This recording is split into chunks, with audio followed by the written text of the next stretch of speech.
Olá, bem-vindos ao último episódio do ano do Sex and the Flix, nosso podcast sobre filmes, séries, comportamento, relacionamento, psicologia. Eu sou Luciana Kiel, do site Zinema. Estou aqui com a psicóloga, sexóloga extraordinaire, Caroline Brinin. Tudo Olá, bom, Carol? Tudo bem, e você? Tudo certo. Então, Carol, hoje nós vamos falar sobre Rei Leão, o ciclo sem fim que nos guiará. Enfim, por que a gente tem essa ideia, Enfim, por que nossa vida se dá em ciclos? Porque se a gente parar para pensar, são ciclos dos maiores para os menores. Um dia é um ciclo, uma hora é um ciclo, se a gente parar para pensar no calendário em si, mas existem outros ciclos, que é o do próprio ano. Agora a gente está no último episódio do ano, a gente está se preparando para o ano novo. Tá todo mundo, um ciclo que se encerra, um outro que começa e tal. Por que a gente precisa, assim, que as coisas acabem e recomecem? Eu acho que, primeiramente, pra gente ter uma sensação de controle da nossa vida, do futuro, do que vai acontecer. Eu acho que a primeira questão é essa. A segunda, eu acho que tem muito a ver com a sobrevivência. Tipo, sobrevivi. Muitas vezes a gente até faz essa brincadeira, sobrevivi em 2020 e tal. E realmente eu acho que é isso, porque a sensação que a gente tem nessa época do ano é não aguento mais, tá quase acabando. Principalmente Chega esse Natal. ano. Principalmente esse ano. Então a sensação, acho, do encerrar o ciclo do fim do ano é sobreviver. Uhum. Passei por isso, acabou, chega, é tipo... E o sentimento de propósito é o que eu acho que move a gente aos novos ciclos. Porque se eu não tenho uma sensação de que eu tenho sentido estar fazendo as coisas que eu faço, buscar mais coisas, querer algumas coisas... Por que eu vou querer outro ciclo? Se eu tenho que ter... movimenta o meu sentimento de propósito. Tanto como as resoluções movimentam o nosso senso de propósito. E a gente...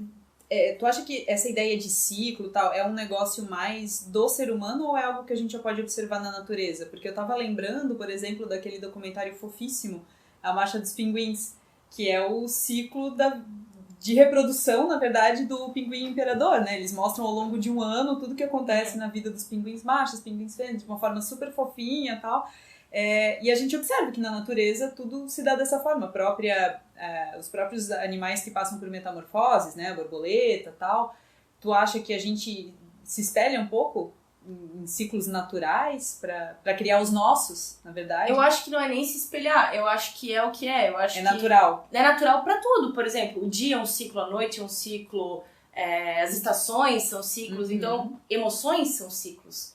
Tudo passa, aquela frase acho uma das mais maravilhosas, porque se tu prestar atenção, é verdade.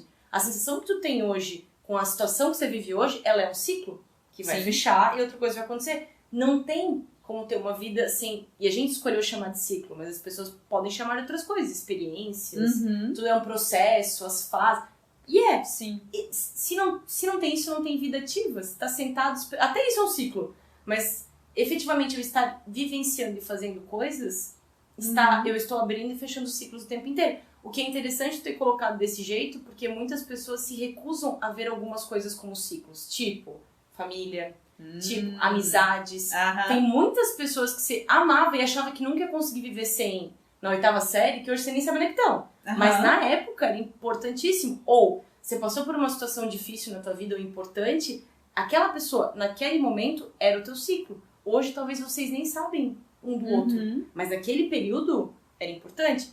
As pessoas criam sensos de obrigação baseado em crenças do amor eterno, do felizes para sempre, do sentimento de gratidão. Eu ouço muitas pessoas me dizendo, posso citar Sex and the City antes de ti. Olha! Quando a Samantha fala que ela fica com aquele cara loiro, que eu esqueci o nome, o Smith, por gratidão, porque ele ficou com ela durante o câncer. Ela criou essa ligação que ela tem uma dívida com ele. E isso é muito complicado porque você não tem. Você tem um processo com essa pessoa que voluntariamente quis estar lá. A pessoa quis estar ali, né? Ninguém foi obrigado a nada. E você pode, nem tem que, não precisa nada, né? Mas você pode ser grato e participar ativamente daquele processo. Mas você não precisa se sacrificar por isso, né? Uma outra coisa que eu vejo muito, as pessoas, existe uma taxa alta de relacionamentos que acabam durante a faculdade. Porque ou, por exemplo... Quem encerrou o ciclo? Exato! Também, mas porque a faculdade abre um novo ciclo. Você se conhece, a pegada é diferente da do colégio, pessoas que vêm de realidades diferentes. Quando você tá no colégio, você vai se acostumando a caminhar mais ou menos com a mesma galera, mesmo que você troque de sala. E você vai se acostumando com aquela demanda do professor, que é a autoridade. E aí você entra na faculdade, não, tu pode levantar pra tomar quando tu quiser. Não precisa você Exato, e você vai tendo essas pequenas experiências, você vai tendo mais autonomia, você vai tendo outras conversas, você vai tendo outras possibilidades e de repente talvez aquele namoro não se encaixe mais. É meio que uma mudança acarreta outras mudanças, Sempre, né? exato. Ou, por exemplo, o primeiro relacionamento tem a tendência de ser o que fracassa pior. Sim, né? E que geralmente fracassa. Mas tem muitos casais que acreditam que foi o meu primeiro, minha primeira vez, a gente passou pela adolescência junto, eu nunca me vi... Que ainda carrega aquela sementinha romântica, quase que imatura, e eu sei que isso não é uma opinião popular, tá? Sim. Mas que daí, quando chega o ponto que eu não tenho mais interesse, eu nem consigo entender. Aí a pessoa aparece no consultório me dizendo, eu não sei porque o que eu faço pra voltar a gostar dele ou dela? Porque eu não, a gente já tá junto há 10 anos. A pessoa tem essa obrigação de que um relacionamento não é um ciclo, uma amizade não é um ciclo, às vezes um trabalho não é um ciclo. As gerações anteriores acham que segurança e estabilidade é ficar no mesmo trabalho a vida inteira. E o ciclo é esse. É você começar com 17 e sair com 90 e achar lindo que você ficou esse tempo todo no trabalho. E haja fôlego pra isso, né? Na verdade, eu não sei se daí é uma questão geracional até, mas a gente divide essa ideia de ciclos até para o que a gente consome. A gente divide as séries em temporadas, em episódios daí, né, menores. Os filmes a gente divide em trilogias. Por exemplo, ou arcos também, né? Ou arcos, por exemplo, se a gente pegar Star Wars. Star Wars são, até hoje, 3 trilogias, né? São 3. Só que aí é que tá, são 3 trilogias. É tudo parte de uma história grande, mas mas é a trilogia e são do ciclos que Império. acabam. Exatamente, assim, então... E a gente se apega naquilo ali, né? Naquela ideia de controle. Né? Esse ciclo é exatamente isso, esse ciclo significa exatamente isso. E aí algumas coisas na nossa vida, como o ritual do Ano Novo, já estão programadas, então nós todos, de modo geral, temos, mesmo que a gente não expresse em voz alta, as coisas que a gente quer pro próximo ano. Feliz Ano Novo, adeus Ano Velho, isso aqui já acabou, agora é uma coisa, a gente hoje estabeleceu... Hoje é um novo dia, de um novo tempo. Que nunca é, na verdade, né? Porque... Se a gente parar para pensar friamente, a gente está vivendo de uma forma contínua. A gente divide em ciclos, em anos, em calendários. E raramente você vê alguém dizendo que acordou de um dia 1º do próximo ano com a sensação de que estou no novo ano. Agora, sim. Porque a verdade é que a gente acorda meio esquisito, aí leva um tempo para se adaptar no calendário. Aí a gente faz um monte de resolução, na segunda semana já parou. Primeiro que no dia 1º, a primeira coisa que a gente tem que fazer é achar o Engov, achar alguma coisa pra ressaca, né? Não sei se tu já viu que o dia que mais se pesquisa no Google como curar ressaca é o 1º de janeiro. Sim. Então se você tá ouvindo isso no dia 1º de janeiro com ressaca, a gente tá junto. Estaremos juntos todos no dia 1º. Exato. Mas eu acho que a ideia de que vai acabar e vai começar, por mais que seja... Que a gente sabe que é um pouco psicológico, né, o negócio. A gente sabe que a vida continua. Que ano que vem tu vai estar no mesmo emprego, no mesmo relacionamento, enfim, com os mesmos filhos, mesma família, tudo. Ou não. Algumas pessoas têm isso como meta pro próximo ano. Ah, sim. Sabe a história de segunda começa a dieta? Ah, muitas sim, pessoas vão usar o dia 1º como dia 1º a minha vida muda. Sim. E é uma ilusão que às vezes funciona. Olha, os últimos estudos indicam que em torno de 80% das pessoas na segunda semana desistem das resoluções de ano novo. Mas tem 20% forte. Então, mas as resoluções que geralmente são o quê? Vou parar de beber, vou parar de fumar, vou emagrecer. Geralmente são essas. E essas que a gente desiste mais fácil. Agora, resoluções grandes, não tanto. Até porque, geralmente, tu conta com o ciclo pra que seja um passe de mágica. Tu não se programa pra aquilo ali. Porque eu já tive muito esse negócio de, ano que vem eu vou perder peso, eu vou entrar numa academia, eu vou comer melhor. Só que são coisas intangíveis. Fora assim, entrar numa academia não quer dizer que tu vai treinar. Vou comer melhor. O que é comer melhor? Então, assim, eu vou perder peso. Tá, como que tu vai perder? Quanto de peso tu quer perder? Né? Enfim, a gente joga pro ciclo. Pra magia da virada do ano. Exatamente, a gente joga pra isso, a gente não se programa. Esse ano, uma das minhas resoluções de ano novo, ela foi bem pautada, assim, eu quero comer melhor com a ajuda de nutricionista. Então, em janeiro desse ano, eu fui numa nutricionista, tô seguindo o plano ao longo do ano. Não quer dizer que é 100% sucesso, né? Enfim, cada um encontra o seu equilíbrio de certa forma, mas em relação a isso, eu tinha um plano, eu tinha o como fazer, eu ia ter ajuda e funcionou. Eu acho que o ano novo, em diversas culturas, e a nossa em particular, tem muita questão do sobrenatural. Você vai pular 7 ondas pra tal coisa. Sim. Você vai botar uma folha de louro na carteira pra atrair dinheiro. Você vai usar uma lingerie colorida pra atrair certas coisas. aí já começa a mágica. Começa Não a sou timidez. eu que estou fazendo nada, comer as uvas, romã, tal, lentilha, não sou eu que estou fazendo alguma coisa. É Eu o estou universo. atraindo as forças e magicamente eu vou encontrar a motivação, para fazer. Tanto que acontece? As pessoas prometem pra elas, vou parar de fumar, vou emagrecer, vou não sei o quê. Só que elas não pensam, hoje eu vou... Não. Quando eu jogo pro ano novo, o ano novo é um período de 365 dias que me permite também contar mentiras pra mim mesmo. É verdade. Lá no ano novo eu vejo a Carol do futuro que se preocupe. E nesse ano novo, passou janeiro, passou fevereiro, eu vou encontrando as desculpas, tem carnaval, É a mas mesma tem São coisa. João, e a gente continua fazendo É a mesma coisa da dieta na segunda, né? Tu tá lá no domingo, aquele almoço... Se tu quer mesmo, tu faz no domingo. Se tu quer Exato. mesmo, tu para de comer ali no domingo e começa. E daí segunda-feira tu entra na loucura do detox, que não existe, né? Detox, na verdade, é tu ter rins e fígado. Exato. Não um suco verde. E tu entra naquela pira, e daí chegou lá na quarta, tu já tá comendo um bolinho, pediu uma pizza e tal, e daí, na próxima segunda, tu conta com o sobrenatural. Mas o alívio de você ter dito, você ter feito o disclaimer, no ano novo eu começo, e o ano novo é um enorme período de tempo, me permite pedir a pizza. Sim. Especialmente nos primeiros dias do ano, que a gente fala, tô de férias.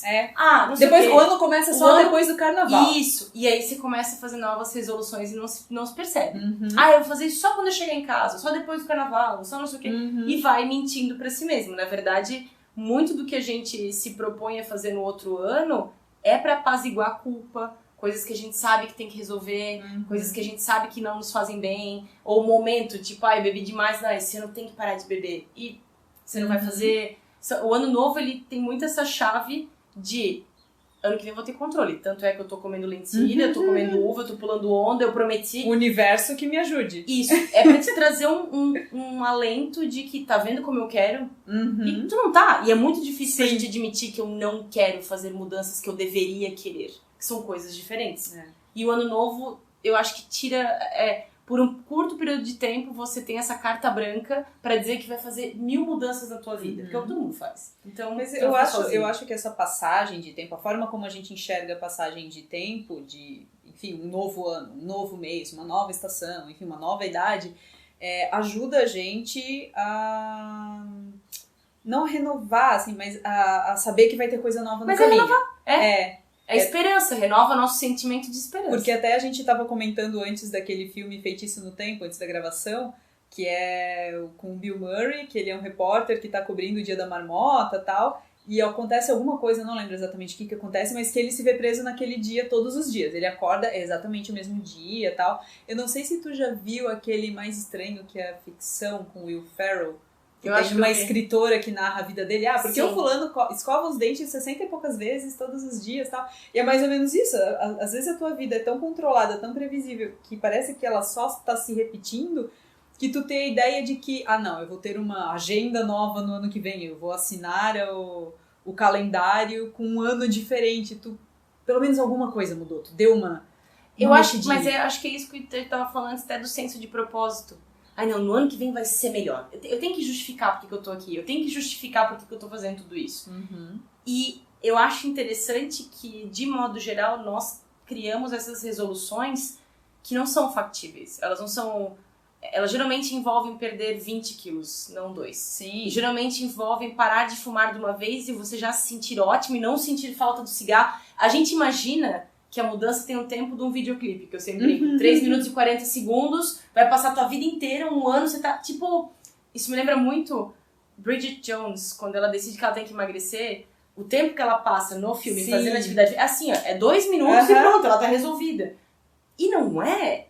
E a TV, as séries também alimentam isso na gente. É só querer que eu vou conseguir, o esforço é de vez em quando e vai ser rápido. E não vai ser rápido. É que, na verdade, assim, a gente tá falando de perda de peso, mas eu acho que vale pra tudo. Exato. Porque tem a ideia do sucesso. Tu só quer saber do sucesso, tu não quer saber do trabalho por trás. Eu quero antes e depois, eu não quero durante. Às vezes tu sabe, sei lá, de um amigo teu que, comprou um carro novo, comprou uma casa nova, assim, o que ele fez? Que ele tá vendendo droga, tá, né? Ou a pessoa que emagreceu, mas qual que é o segredinho? Tá tomando um remédio, né? Porque as pessoas, elas não concebem a ideia do trabalhar duro pra isso, de trabalhar, e não só trabalhar duro, mas trabalhar continuamente. Às vezes tu não precisa fazer um treino de 1h30 super puxando peso e tal. Mas se tu fizer 45 minutos todo dia, já Mas virou. eu acho que é mais a fantasia e de verdade, eu não tô falando que é pra todo mundo, Uhum. mas pra muita gente envolve o negócio de, no fundo, tu não quer fazer. Tu Só não ter quer trabalho. admitir. Pra ti, tu não consegue, às vezes, tu não tem estrutura emocional pra admitir pra ti que você não quer fazer atividade física, mesmo sabendo que é importante. Você não quer parar de comer, mesmo eu reclamando o tempo inteiro. Não que eu quer estou parar de acima do- fumar, não quer parar de beber. Exato, mas a pessoa, muitas vezes, no consultório, a pessoa vem, mas eu não consigo, e daí eu solto. Não consigo ou não quero? E tu vê que na cara da pessoa ela trava, ela quer sentir raiva, ela quer sentir vergonha, ela quer ignorar esse pensamento, porque talvez nem seja claro pra ela que é esse o verbo, eu não quero. Mas quando tu joga isso pra ela balança porque tá. Agora eu tenho que tomar uma atitude, porque é Sim. verdade. E aí você fica... E as pessoas têm muita dificuldade, eu acho que o primeiro grande problema do ser humano é a dificuldade em assumir a responsabilidade pelas suas coisas. Sim. Pelo que eu faço pra você, pelo que eu faço Tu por mim. sempre joga... não, mas por exemplo, tá acima do peso, por exemplo, né? Não, mas é genética. É a vida, são os outros, é a é- genética, é o osso largo. 2020 foi... Eu faço isso porque meu pai fazia, então assim, sabe? E aí você vai encontrando essas desculpas, mas também não só pela vergonha. Pode ser que você também queira justificar que Sim. você não quer parar, porque... Eu lembro na época que eu tava fazendo terapia, minha psicóloga, uma vez, numa conversa específica, que eu falei alguma coisa que eu tinha medo de perpetuar algumas coisas dos meus pais e tal, e ela falou assim, a partir do momento que tu tá num ciclo, tu decide. Tu mantém o ciclo ou tu quebra o ciclo. Né? Um dos dois tu tem que... E ela assim, e eu te observo por outras coisas que tu é muito mais propensa a quebrar o ciclo do que perpetuar. Nesse assunto específico, cabe a ti. Mas eu te vejo com potencial de quebrar. Não pode se apegar na desculpa de, eu nasci assim, eu cresci assim, meus pais foram assim. Gabriela, exatamente. Sim. Mas eu acho que pra muitos de nós, falta até autoconhecimento pra você conseguir discernir algumas coisas. Tanto que muitas pessoas sofrem muito, por exemplo, perda de peso, eu falo pela minha história, assim, eu sempre tive muito problema com peso e eu me sentia muito mal. Mas o meu esforço pra ignorar e fazer só o que eu queria era muito maior do que parar e entender que dizer não pra mim mesma não era ruim. Sacrificar algumas coisas não era ruim. Só que é uma batalha que você tem que querer comprar. E às vezes vai ser todo dia. E às vezes tu precisa ter um gatilho pra isso, assim, tu precisa ter aquele momento que tu caísse assim, não, eu não quero mais que isso aconteça. E aí eu acho que o problema o fracasso da resolução é porque talvez você não perceba, mas vira uma coisa sobrenatural. Sim. O universo vai se encarregar. As cores da lingerie vão se encarregar. A simples promessa de que eu vou mudar vai se encarregar. E daí você esquece que não vai ser só isso. Todo dia você vai ter que fazer uma escolha, se vai beber ou se não vai, se vai fumar, se não vai, se vai comer, se vai na academia. É todo dia.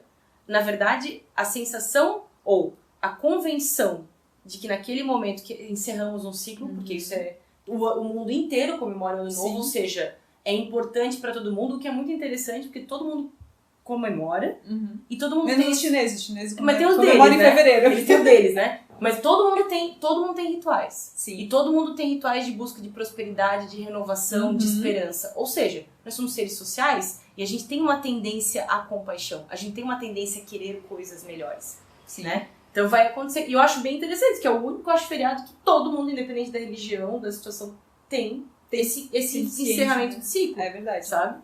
Então, Independente do calendário. independente do calendário. Eu acho que todos nós somos propensos a acreditar que o fim de uma coisa implica no começo de outra, nesse aspecto positiva. Porque é engraçado, com alguns outros términos de ciclo, você entra em desespero achando que não vai ser nada bom. Isso é uma dúvida que eu tenho. Por que, por exemplo, se a gente acaba um relacionamento, mesmo sendo ruim, bom ou não, a gente acha que é a pior coisa do mundo e que daqui só fica pior.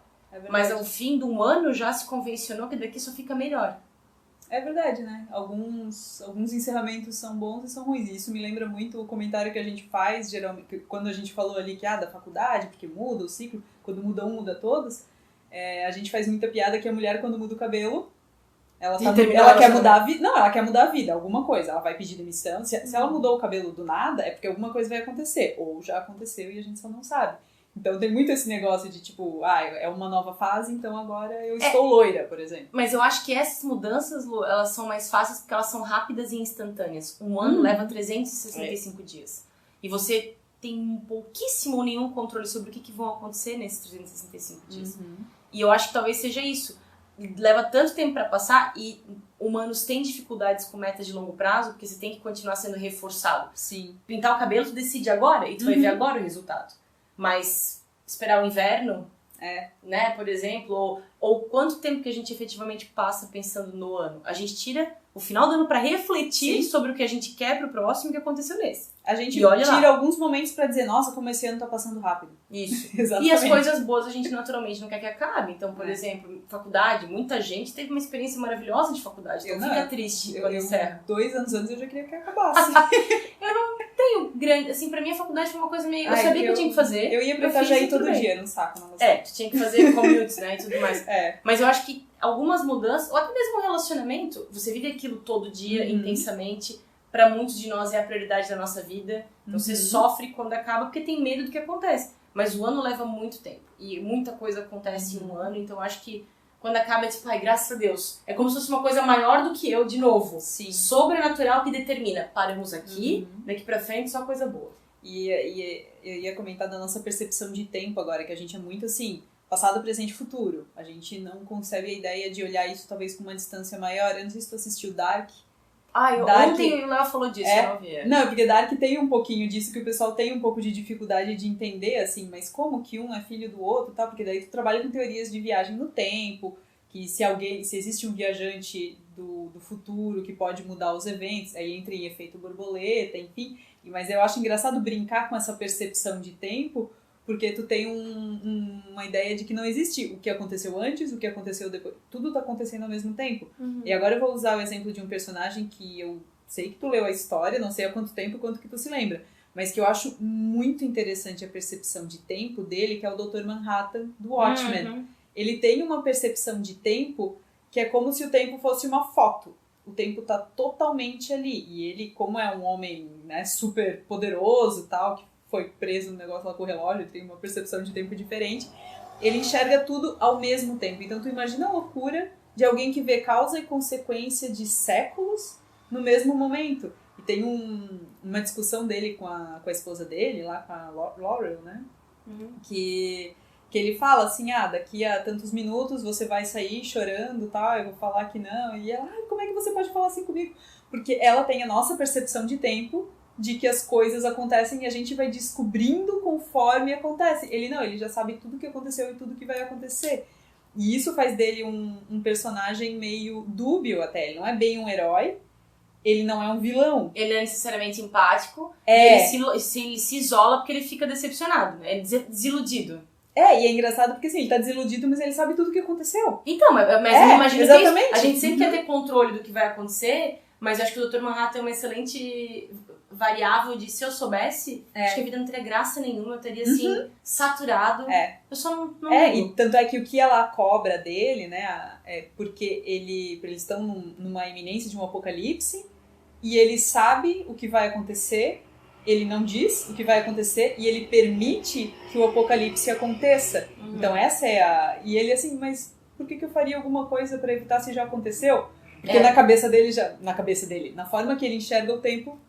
E aí a gente pode vir pra uma época mais anos 80 e 90 que é De Volta pro Futuro. Sim. A necessidade que eu tenho... De novo, a nossa necessidade de ter controle, eu acho que faz a viagem no tempo tão interessante. O que eu posso evitar? Não tem aquele filme também, Efeito Borboleta, do Ashton Kutcher, que também tem essa pegada?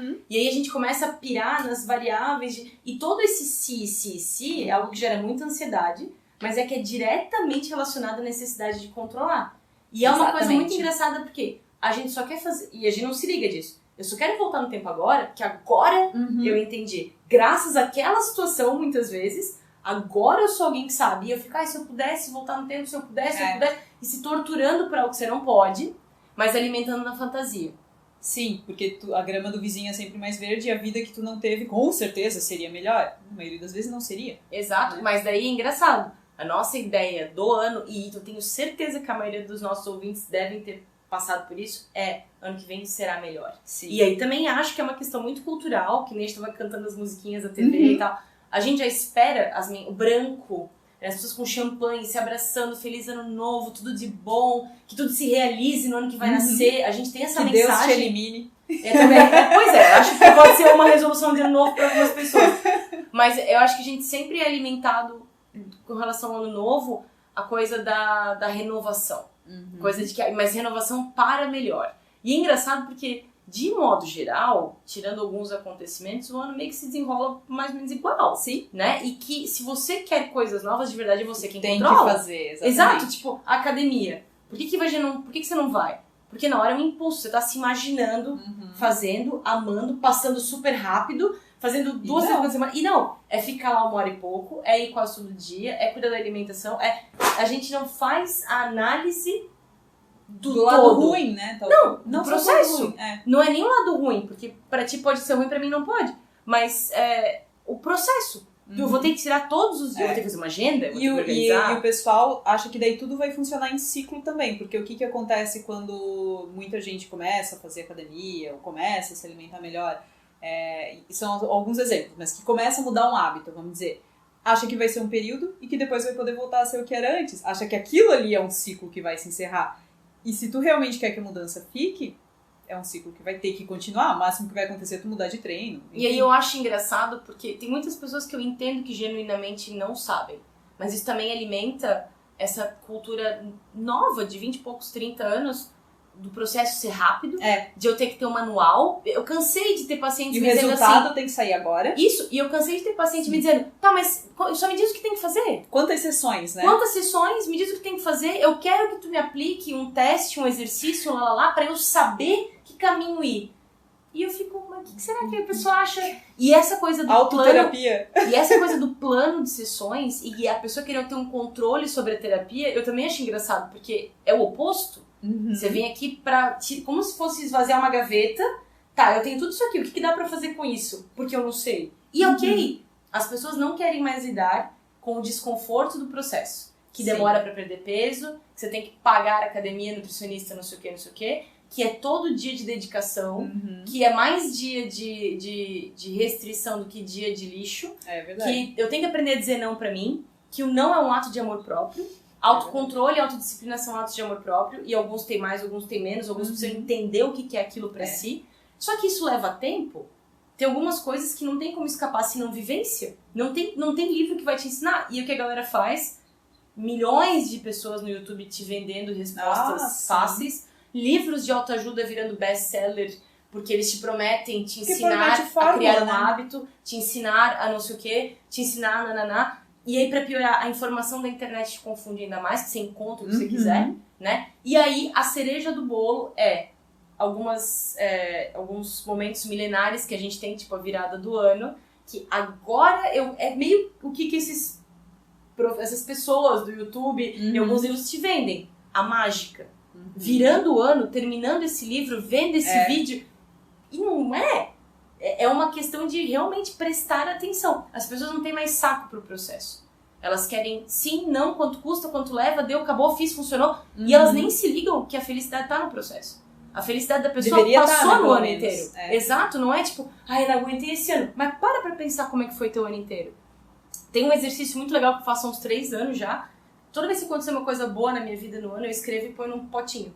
E aí, no final do ano, eu gosto de abrir e ler tudo pra eu lembrar. Porque se eu passei por tanta coisa pra fazer aquelas coisas, por que eu não celebro devidamente essas coisas? A gente é muito acostumado a se criticar. Mas a gente não é muito acostumado a dizer, meu, que massa que isso aqui aconteceu contigo. Então faz uns 3 anos que eu tenho um pote, tudo que é legal, eu lembro que eu acho que aconteceu, e daí no final do ano eu penso, meu, que é verdade isso aqui aconteceu. E bem mais saudável do que só botar a hashtag gratidão, né? Exatamente, hashtag gratidão. Como a gente tava comentando antes, eu passava muitos anos novos com amigos em Florianópolis, e a gente tinha um bolão de pessoas, de coisas que iam acontecer com pessoas naquele ano, né? Quem que a gente achava que a gente poderia perder, quem que a gente achava que ia sair de uma cena específica, ou que série que ia cancelar. Quem ia ter uma overdose. Isso, coisa de adolescente, né? Minguado com o mundo. Mas a gente tinha os nossos rituais de ano novo. E assim, a gente sente uma necessidade de que esse ritual signifique que o velho se vá e que o novo traga tudo novo. E é muito importante. E a gente não para prestar atenção. E na verdade a gente nem quer que tudo seja novo, né? Porque o novo também assusta. Novo amedronta. Mas, de novo, é a fantasia. As pessoas não ficam olhando, ai meu Deus, como é que será que vai ser o ano que vem? E esse ano em particular, eu acho que tem gente que acha que vai dar meia-noite e 1, vai ter Passou cura. Covid. Passou Covid, veio vacina, veio a cura e tá tudo. E não é bem assim, né? Claro, tem gente que até toca o terror demais, que acalma, gente, vacina não é bem assim. É uma esperança, não é bem assim, mas assim, 2021 acho que ainda vai ficar um pouco difícil até que. Olha, se voltar, fica bom, porque daqui a pouco pode surgir uma outra doença, pode ter, sei lá, a Terceira Guerra Mundial. Enfim, a gente quer acreditar... Aqueles monolitos que eu tô esperando até agora que vai aquilo ali é uma acontecer. ação de marketing de alguma coisa, com certeza. Não tinha o 2010, o ano que faremos contato, etc. Tem o 2020, que atrasou. Não, tô brincando. O ano que eles evitaram o contato. Não sei o que é, sei lá. Mas enfim. Mas eu tava pensando, Carol, tu acha que a ideia dos ciclos, né? Que a gente quer achar que o novo vai ser bom e tal... ajuda as pessoas a serem mais resilientes? Claro, porque eu preciso saber que o que eu fiz foi importante e que vai ter coisa melhor depois daqui, que tudo que eu fiz valeu a pena. Ou que o sacrifício não é eterno, né? Ou a dificuldade não é eterna. Eu preciso ter a sensação de que eu não vou ficar nessa situação pra sempre. Então, sim. Até eu ia comentar contigo antes que tu falasse de outros processos, de outros ciclos, né? E eu identifiquei uma vez, pra mim foi muito útil saber dos 5 estágios do luto. Porque eu tava vivendo o fim de um relacionamento bem triste, bem traumático mesmo, eu tava na bad total. E a partir do momento que eu li sobre os 5 passos, eu comecei a identificar direitinho qual que eu tava. Se eu tava na negação, se eu tava na raiva, na barganha e tal. E o bom é que assim, como tu entende que é um ciclo, que tem etapas, que é um joguinho de videogame de fases, tu vai passando as fases. Então, e é acalentador tu pensar que uma hora tu vai cruzar a linha final. Que nem o ano... Exatamente. Os 5 estágios do luto, ele é muito legal porque, na verdade, a gente passa por essas fases de uma maneira bem embolada, misturada, não é bem corretinho os passos. Não é a ordem, né? Mas identificar as ordens eu acho bem terapêutico. Também acho. E lembrar que os estágios do luto a gente geralmente relaciona à morte, mas qualquer coisa que você perca... Perdeu o emprego, mudou de cidade, esse ano... A própria Covid, a própria pandemia... Quantos lutos que a gente teve que fazer? Quantos lutos que a gente viveu, assim... Quantas pessoas que estão em negação até hoje do vírus? Quantas pessoas que ainda estão na barganha, mas... E não só do vírus. Era a promoção que achou que ia ter, a viagem que ia fazer, uma grande mudança na vida, casal, separar, ou não sei o que. Todos os planos que a gente tinha e não concretizou, né? E quando a gente entende, lê um pouco mais sobre isso e percebe que em alguns momentos a gente mesmo interrompe o estágio, eu quero ficar com essa raiva. Eu quero ficar triste e muito mal e não sei o quê. Porque muitas vezes, sim, a gente quer. Pode não ser consciente. Mas eu não quero sair daqui. Porque se eu sair daqui, o que me resta? Tem medo do novo. Exato. Se eu definitivamente desapegar dessa pessoa e não querer mais ter raiva dela, e se ela voltar? E aí você começa a perceber o quanto que você tá segurando uma coisa por uma expectativa que você tem que trabalhar, porque a expectativa nada tem a ver com o que você tava tendo lá atrás. Exemplo. Talvez para algumas pessoas, o ano acabar tem um significado de... Não tô pronto pra acabar ainda. Não sei se esse. Mas eu acho que muitas pessoas também passam por... Eu não tô pronto pra acabar ainda. Sim. Eu não terminei o que eu queria fazer, eu não conheci, ou não tive tempo. Eu já tive um ano que tinha sido muito bom, assim, profissionalmente, de viagem, de amizades que eu fiz, que quando chegou no dia 31 eu fiquei um pouquinho sentindo assim, poxa, mas tava tão bom, tomara que o próximo seja assim também. E na verdade é um dia só depois do outro, não é que, nossa, tudo vai mudar depois da meia-noite? Mas, enfim, a gente gosta de se apegar nisso. E eu tava pensando, não existem muitos filmes de ano novo, tal, mas eu dei uma pesquisada e passei pra lembrar de alguns outros filmes que a gente às vezes deixa um pouco de lado os próprios ciclos de vida e rituais de passagem. Tem filmes, por exemplo, como Boyhood, não sei se chegasse a assistir. Eu vi uns pedaços. Que tem gente que achou uma chatice porque é só a vida do moleque acompanhado ao longo de 12 anos. E não tem, assim, um grande clímax, é o dia a dia, é a vida, é mundano, e daí ele não tem a ideia de se... Tá, mas vai acabar na formatura? Vai acabar no... Tu parece que tu quer fechar de alguma forma, e Boyhood foi um pouco disso. Tem o que eu chamo de a versão feminina do Boyhood, que eu acho muito melhor, que é o Lady Bird. Tu já viu da Greta Gerwig? Tem o lance da formatura, então tem um ciclo, mas também é um retrato de adolescência, então como não tem tanto aquela ideia de ciclo, tem gente que, tá, mas por que eu deveria ver isso se é só o dia a dia da vida normal de alguém? Sabe? Isso me lembra muito, eu comentei em outro episódio sobre um lugar chamado Notting Hill, Tem uma cena que eu particularmente gosto, que é quando o Hugh Grant tá superando a Julia Roberts, que ele caminha e as estações vão passando enquanto ele caminha. Então dá pra gente entender que se passou um ano, e se eu não me engano eles têm entre amigos um jantar de Natal ou de Ano Novo, uma coisa assim.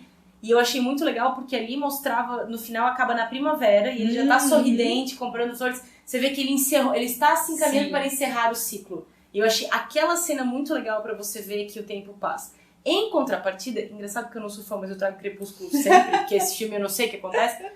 Tem eu acho que é o segundo filme quando o Edward vai embora e deixa meio que a Bella sozinha, que ela fica pilhadaça na frente do computador mandando e-mails e toca uma música da Lick Lee no fundo que vai acho que até o final e mostra ela sofrendo muito.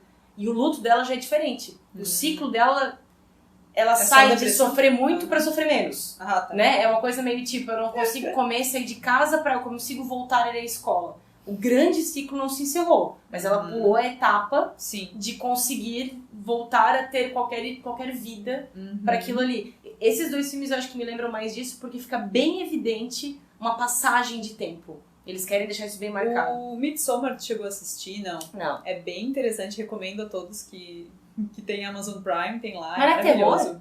É um terror diferente. Tá. Ele tem a própria ideia de ciclos, porque a Dani e os amigos, na verdade, que estão indo fazer uma pesquisa antropológica num ritual lá na Suécia, numa tribo em que na época em que o sol não se põe e tal, que é o Midsommar, sol da meia-noite, a vida das pessoas na tribo se divide em estações do ano.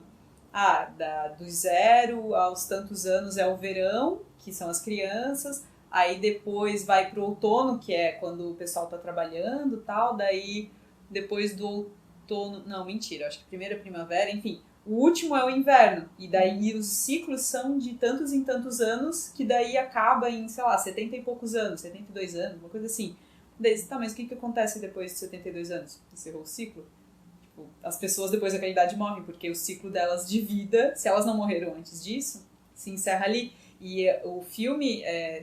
É um filme para ver várias vezes, porque se tu reparar nas artes que tem, nos quadros, tem a passagem das estações do ano, e a personagem principal, a Dani, ela sofre uma perda muito grande no começo, então ela própria passa pelos ciclos do luto, que são associados às estações do ano. Então é uma visão de ciclo multilateral muito interessante. Isso me lembra um filme que eu vi no colégio, do Akira Kurosawa. Nossa. Acho que o nome do filme é O Sonho. Eu acho uma coisa assim, que ele mostra 4 ou 5 eventos diferentes de velório. Só que lá eles celebram o velório no Japão. É mais ou menos como no México, assim.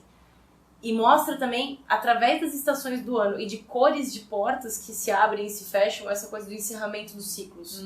E eu achei isso muito interessante. Eu acho até que eles encaram o encerramento de ciclo bem melhor do que a gente. Acho que resiliência não é nem uma coisa que você comenta como uma qualidade. É meio que ok, todo mundo tem que ter. Tu não fica, vamos desenvolver você ou aquele. Eu acho que eles até veem isso diferente.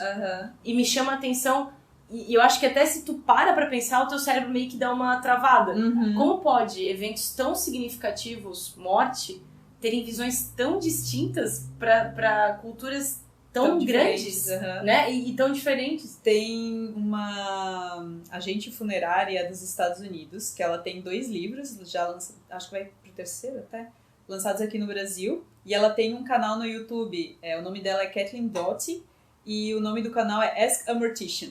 Que legal. E ela fala sobre morte de forma geral, de forma curiosa, de forma educativa. E o segundo livro dela, o primeiro é Confissões do Crematório, ela fala mais sobre a indústria funerária nos Estados Unidos. Ela denuncia algumas coisas, tá? E ela tem uma casa funerária, então ela sabe do que ela tá falando. E o segundo, que é o Para Toda a Eternidade, é justamente isso. É uma viagem dela ao redor do mundo, né? Ou de pesquisa, enfim, de várias culturas, como elas não só celebram, mas como elas entendem a morte. E é bem, bem interessante se a gente voltar a pensar na questão de encerrar ciclo. Eu fiz, uma das especializações que eu fiz foi em tanatologia, que é o estudo das perdas e do luto, né?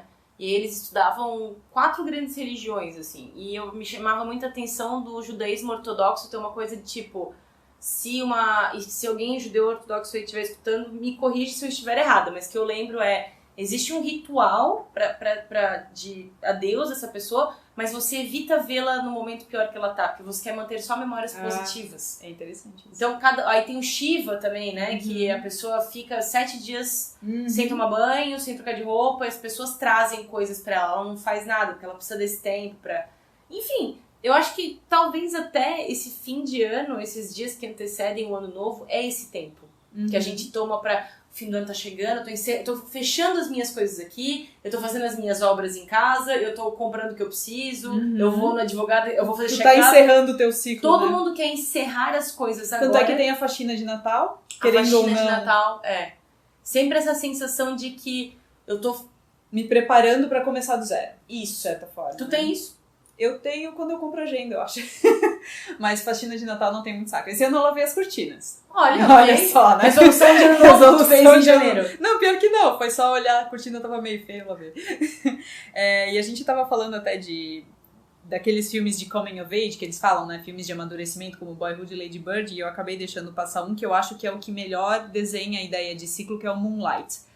Que é... Ele não é simplesmente um boyhood negro, gente. Ele tem muito mais coisa ali. E eu acho interessante justamente que o diretor, ele dividiu em 3 momentos da vida do menino, que a gente pode interpretar como ciclos que foram pontos chaves no amadurecimento dele. Assim, foi ver a mãe viciada, foi o conselho do tio, do vizinho, que era traficante e tal. E foi na vida adulta quando ele meio que se aceitou homossexual, com vizinho e tal. Com vizinho não, com um colega lá que ele gostava e nunca admitia. Então isso eu acho bem interessante, assim, que são ciclos não impostos, não é de formatura, não é de casamento, não é de nada, mas a gente tem esses ciclos nas nossas vidas. Às vezes é totalmente pessoal, às vezes é o intercâmbio que tu faz, às vezes é uma viagem que tu faz que te faz enxergar as coisas de forma diferente, às vezes não é nada, às vezes é só tu parar, sentar e pensar que é hora de mudar. Isso me lembrou Titanic. Porque o papel da Kate Winslet era meio que assim. Quando ela conhece o Leonardo DiCaprio... Muda a vida dela. Muda absolutamente tudo. E ela toca a vida exatamente assim. Ela tem a oportunidade de uma vida nova, por conta de tudo que aconteceu e tal. E ela, pelas fotos ela dá do um nome falso, né? Pra não ser encontrada pela família. E no final você vê claramente que era efetivamente o que ela precisava. Porque ela teve uma vida depois completamente diferente do que ela teria se tivesse ficado naquela situação. Que é um ciclo completamente novo, ocasionado por uma experiência. Que foi inesperado, sim. Ninguém programou isso aí, né? Então eu acho que e deve ter vários filmes assim, da pessoa mudar de vida, a pessoa tipo, clean up e começar do zero, né? Tipo, aquele que eu falei, Professora Sem Classe, acho que eu disse, comentei no podcast. Tem um filme da Charlize Theron também, que eu acho que é assim, Tully, que eu acho que é uma hora que ela tem que crescer. Tem vários filmes, até das comédias do Judd Apatow, que a pessoa é de um jeito e ela precisa rever. O próprio Clique, né, do Adam Sandler também. Não sei se tu já viu aquele do Nicolas Cage, Um Homem de Família, que trabalha bastante com a ideia do e se, porque ele é um cara, não sei se ele é executivo em Wall Street, mas ele é um cara de carreira, que ele tinha uma namorada na cidadezinha dele, é meio Sweet Home Alabama, uma coisa assim. E que daí acontece alguma coisa, esses que, sei lá, deu um acidente só pra virar a pá de alguma forma, e que ele acorda na cidadezinha dele, casado com a mulher que era namoradinha dele de colégio, com filhos, e eu acho que é até um filme de Natal, se bobear, porque eu lembro que tem bastante neve, então deve ser de Natal. E ele começa a gostar daquela vida. Claro, no começo ele estranha, porque, meu Deus, não, porque eu sou um executivo e eu tenho que ir pra Nova York, porque eu tenho que fechar um negócio, blá blá blá. E ele começa a gostar daquela vida, assim. E daí, depois que passa a fantasia, porque sempre, né, a pessoa volta, e daí virou a chave de, talvez aquela vida seria o que eu queria. É um pouco disso, assim, às vezes tu tem claro, a ficção vai te dar, né, vários elementos fantásticos e tal, mas às vezes é um snap que tu tem, que tu pensa, é um momento, uma epifania. Que tu tem e tu pensa, ok, assim não dá pra continuar. Mas esses são ciclos inesperados. O exato. Já é uma data programada pra você rever a sua vida. Tanto que ela é retrospectiva, se não é isso. Sim. Ó, tudo que a gente passou, gente, chegamos aqui. Tudo que a gente tem que superar.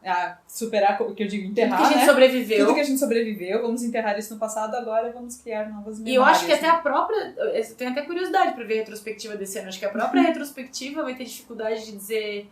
Gente, mas isso aqui continua acontecendo. Tipo assim, Covid amanhã continua tendo. Não sei se... eu tenho... Até vou assistir sempre pra ver. Porque eu acho que vai ser muito difícil eu quebrar. Eu vou mexer muito com o imaginário de muitas pessoas sem perceber.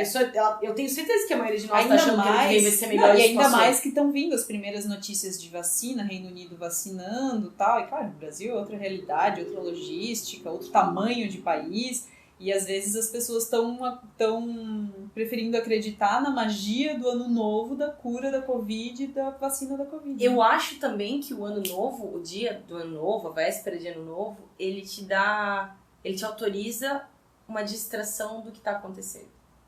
Aí todo mundo pra ficar imaginando, e eu não preciso lidar com o que tá acontecendo agora. Pode ser. Tanto é que uma das coisas que eu tenho, olha, não toda certeza, mas que eu imagino que vai acontecer é, mesmo todo mundo sabendo que é legal não aglomerar, não ficar todo mundo perto, vai acontecer. Vai. Porque todo mundo quer uma distração desse momento, não é uma crítica direta, mas assim, vai acontecer porque todo mundo tá cansado, todo mundo tá tenso, todo mundo tá esgotado de entra em casa, sai de casa, tem que isolar, máscara, gel. E aí, eu imagino que muitos de nós, sem perceber, colocamos na nossa cabeça de não, ano novo, vida nova, outro capítulo. Minha família, vou ver sim, a gente faz todo... Eu começo a encontrar desculpas pra passar por cima. Eu acho que o ano novo, ele te autoriza a criar essas pausas. Eu agora vou voltar pro nosso primeiro episódio. Tu acha que essa ideia de encerramento de ciclo, ou de ciclos em si, alimentam a fantasia do felizes para sempre? Que quando começar o novo ciclo eu vou ser feliz para sempre? Claro. A gente... Especialmente dependendo do que você passou anteriormente. E eu acho que toda vez que você tem uma... Até porque a gente romantiza relacionamento num grau que isso não dá pra ser feliz sozinho, né? Vinícius de Moraes. Então, pra mim, quando eu inicio um relacionamento, não é o cara, mas todo mundo sempre vai ser melhor. Sempre vai ser... E muitas vezes nessa fantasia de que vai ser melhor, às vezes eu encontro alguém que não é legal, às vezes até menos legal do que a pessoa anterior, mas eu quero tanto que seja melhor que eu não vejo. Que é um pouco que a gente faz até com a virada do ano, assim. Eu só quero que seja melhor. Sim. Então mesmo que tudo fique se repetindo, durante um tempinho eu vou achar que tudo tá melhor. Você me lembra até, agora voltando um pouco aos rituais, eu lembrei daquele episódio de Ano Novo de Friends, que tem bem no começo, que o Chandler que tem que beijar alguém à meia-noite. E não, cara, às vezes quem vai te beijar é o Joey mesmo, então... Então, eu tava até na La Casa de Papel, eu tava vendo um episódio que a Nairobi, eu não tinha reparado, ela é muito feminista, ela é muito pra frente, mas ela é super carente. Ela tá sempre procurando um relacionamento. Ela idealizou uma coisa com o Helsinki que era gay. Aí depois idealizou uma coisa com o professor que não ficou muito certa. Aí depois, e de vez em quando falando sobre o amor, encontrar o amor, porque o amor. E me chama muito a atenção, assim, as pessoas acham que o amor pelo outro, por uma outra nova pessoa, é a meta, é o que te salva. Exato. É o conceito direto de felicidade. Assim como a virada do ano é o único momento que eu posso querer de verdade fazer grandes mudanças na minha vida. Ninguém não precisa, né? Ninguém diretamente nos falou isso, mas já tá convencionado que... E às vezes tu acha que é aquele negócio que tu falou, que é a magia, né? Uma vez eu ouvi uma história, não lembro nem onde é que foi, mas de alguém falava, porque meu filho falava que quando ele fizesse 5 anos ele ia amarrar os próprios cadarços do tênis. E eu perguntava, quer que eu te ensine e tal? Não, quando eu fizer 5 anos eu vou saber. E chegou no dia 5, no dia que ele fez aniversário, assim, eu vou amarrar. E ele não sabia amarrar. Exato. Porque ele não aprendeu antes. É um negócio de jogar pra magia e não se preparar. Mas isso que tu falou também é bem legal, porque fala muito sobre a educação em casa. Coisas que cada vez menos se tem feito. Trabalhar persistência, frustração, lidar com fracasso. E lidar com o fato de que você aprende coisas treinando. Você só fica bom com horas acumuladas daquele exercício. E as pessoas não falam mais muito isso. Tá me enchendo o saco? Pega o iPad.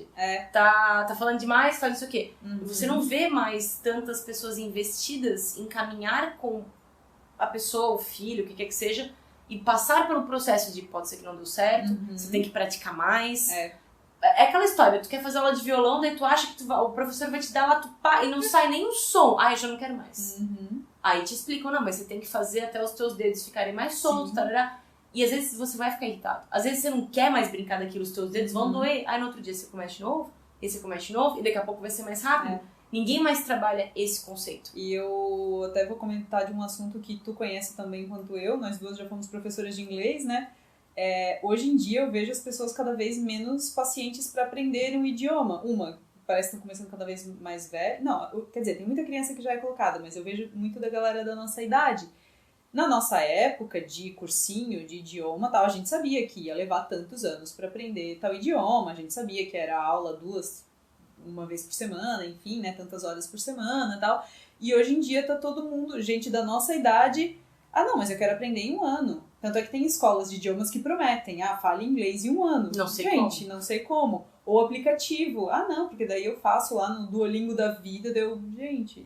E eu ouvi já gente falando isso de alemão. Gente, alemão é um idioma que eu fiz 2 anos e meio de que eu não sei nada. Então, eu acho que eu acho que está diretamente relacionado à internet. A velocidade de informação.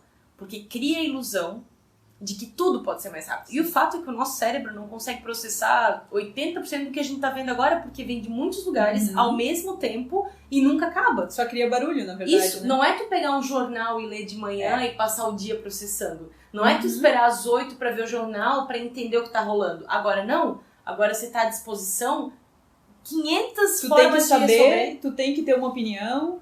E agora? E tu não saca que tu tem que ter uma opinião.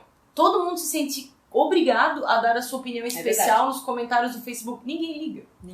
Mas no final a gente liga. Porque se alguém fala uma coisa que te ofende, tu quer responder. Ou se alguém fala uma coisa que você concorda, você quer complementar. Criou-se uma coisa que tem que ser agora e tem que ser rápido. E se a notícia que eu não vi hoje, amanhã já não conta mais, já tem outra, já mudou. A gente tá querendo ciclos cada vez mais rápidos, na verdade, né? E descartáveis, de certa forma. E era o que o Alan Moore, se eu não me engano, aquele documentário The Mindscape of Alan Moore, que é muito legal, que ele fala que as palavras, que nós todos somos feiticeiros. E a informação é um feitiço. Aliás, a informação é mágica e as nossas palavras são um feitiço. A gente tem o poder de enfeitiçar as pessoas com as nossas palavras. E eu achei muito legal a analogia que ele fez. E ele fez um cálculo da cabeça dele que o excesso de informação seria a nossa destruição. Porque vejo todo sentido. A gente se perde, a gente nunca é bom o bastante, isso tem sido muito, muito reforçado. A gente reforça um conceito de perfeccionismo impossível. A gente cria metas ridículas só para nos sentirmos mal conosco mesmos. Então, se no dia 1º eu prometi que eu vou parar de beber, parar de fumar, atividade física, emagrecer, e daqui a um mês eu não faço, muitos de nós podemos ignorar. Muitos de nós podemos dizer, tudo bem, né, eu não vou fazer mesmo, tá? E muitos podem se cobrar, tá vendo? Eu não levo nada pra frente, tá vendo como eu não dou conta, tá vendo que eu sou um fracasso. E eu vou criando coisas que só pra alimentar essa minha autossabotagem. Sim. E com a informação na tua cara o tempo inteiro, você também tá aprendendo que tem que ser já. Tudo é muito rápido, tem que ser agora.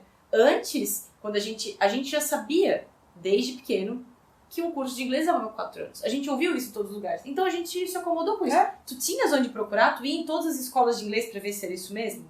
Não pra ver se era isso mesmo. A gente só ia pra ver, sei lá, agenda e preços. E pra descobrir se era isso, você não ia ter que ficar períodos de tempo naquela escola pra saber se ela não é boa, pra saber se leva 4 anos mesmo. Agora não. Agora tem um canal no YouTube revisando aquela escola de inglês. E dependendo do que você quer ouvir, verdade. Você nem vai dar mais olhada, não vai mais olhar nisso. Aí tem uma plataforma que te promete professores nativos tal hora. Mesmo você nunca tendo sido alguém com autodisciplina pra parar todo dia tal hora fazer aula. E se tu pegar, tu falou mesmo de dar aula, eu peguei uma fase que começou a se desenvolver aquela outra modalidade que você não fecha o meses, você fecha o dia de aula. Você senta numa baia, fone de ouvido, livro, que era uma modalidade que estava se construindo em 2007. Sim, a minha irmã chegou a dar aula nesse modelo. Que é péssimo, porque de novo você está dizendo pra pessoa, é quando você quiser, no seu ritmo, só que ela não tem um compromisso direto, a não ser que ela crie. Porque a escola, se fechava antes 2 vezes por semana, 1h30, era o teu compromisso. Agora não. Depois dessa mobilidade começou a surgir, a tecnologia começou a correr muito rápido. Aí surgiu smartphone, aí surgiu cursos de plataforma, aí surgiu não sei o quê, e todo mundo quer fazer tudo, mas ao mesmo tempo não tem saco pro tempo que leva. E aí todo mundo tá sempre em busca da próxima fórmula mágica, daí você sofre pelo que você não conquistou, não prestou atenção no que estava fazendo e se lamenta pelo que fez lá atrás que ficou mal feito, enfim. Ninguém tem lugar nenhum. E a gente se engana com as resoluções de ano novo pra gente se sentir um pouco em paz com o fato de que a gente deveria fazer coisas. Eu sabia que eu deveria ser uma pessoa melhor. Exato. Mas é claro também que não é só coisa ruim. Eu acho que tem uma coisa muito legal da sensação de você investir na lingerie colorida, na semente de uva, em pular onda, é a esperança. Que bom que você sente isso ainda. Esperança é o que te move pra acordar no outro dia. Se não tiver pra nem investir. isso, né? Exato. Então, eu acho que a coisa mais legal de você ter esses rituais é esperança de que vai ser melhor e que você, de que de alguma forma você dá valor para as suas coisas, pelo que tu passou e pelo que tu quer passar. Você tá meio que presente com você. É um exercício de autoconsciência, querendo ou não, né? Pode ser bem clichê, né? Bem absurdo, O mas problema um é que o tempo demora pra passar.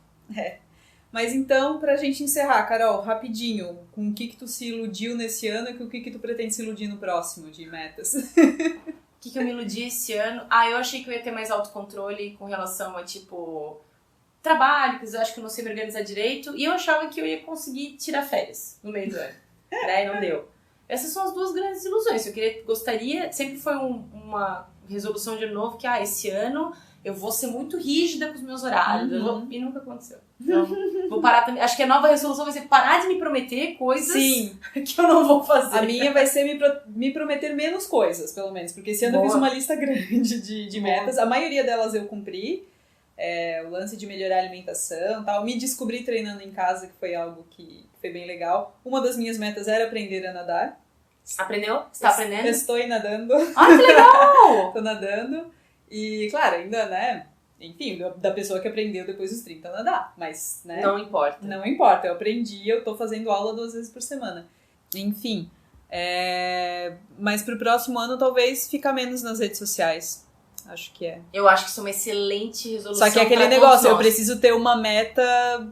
Tem que aprender a tirar um tempo específico de uso. Exato. Ter uma meta tangível. É exatamente isso. Mas então é isso. Nosso último programa do ano fica por aqui. Carol, rapidinho, suas redes sociais. Me encontra no @CarolineBruning. Lá também vai ter o link para meus canais, meu canal no YouTube. E de vez em quando a gente faz mais lives lá, então coloque como resolução me seguir ano que vem. A nossa resolução pro ano que vem. E uma que deu certo esse ano foi sair com o podcast. Exato. Exatamente. E ano que vem, manter pelo menos, Exato. né? Manter. Melhorar Metas sempre. atingíveis. Metas atingíveis. Vamos manter e tentar melhorar. É isso aí. Sigam a gente lá no Instagram, no @SexandTheFlix, ou pra quem gosta mais da parte de filmes, séries, enfim, tem o Zinema, no zinema.com.br, ou o Instagram, zinema.blog. É isso aí, gente. Um feliz ano novo, feliz 2021 pra todos. A gente se vê no ano que vem. Tchau, tchau. Tchau!